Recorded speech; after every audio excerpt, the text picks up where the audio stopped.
तुम्हें चिंता करने की जरूरत नहीं है। मैं यहाँ कोई और बात करने नहीं आई हूँ। दरअसल मैं प्रेग्नेंट हूँ और इस समय मैं कोई नकारात्मक ऊर्जा अपने बच्चे पर नहीं आने देना चाहती। मैं समझ सकती हूँ कि तुम्हारे लिए यह कितना मुश्किल रहा होगा लक्ष्मी। रश्य से तुम्हारा गहरा लगाव है। तुमने हमेशा उसका भला चाहा, उसकी रक्षा की, यहाँ तक कि अपनी जान की परवाह किए बिना। तुमने उसे शादी भी की थी और उसकी पत्नी के रूप में अपना कर्तव्य निभाया।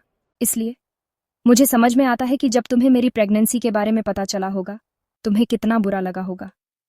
तुम अकेली महसूस कर रही होगी, दूसरी औरत जैसा महसूस कर रही होगी। मैं सचमुच माफी चाहती हूँ अगर मेरी वजह से तुम्हें दुख पहुंचा है। लक्ष्मी, अब मैं माँ बनने वाली हूँ और यह एहसास मेरे लिए बिल्कुल नया है।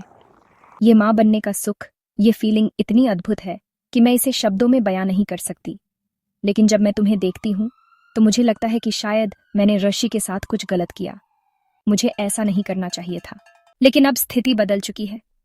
मैं अपने बच्चे के बारे में सोच रही हूँ। मैं नहीं चाहती कि मेरे बच्चे पर मेरे किसी भी गलत फैसले का असर पड़े। मैं चाहती हूँ कि वह इस दुनिया में बिना किसी दोष के आए, बिना किसी पछतावे के। इसलिए मैं तुमसे माफी मांगती हूँ मेरे बच्चे की तरफ से। प्लीज उसे माफ कर दो। अगर तुम्हें मुझसे कोई शिकायत है तो मुझसे कहो, मुझे दोष दो, लेकिन प्लीज मेरे बच्चे को इससे दूर रखो। तुम्हारी माफी मेरे लिए बहुत मायने रखती है।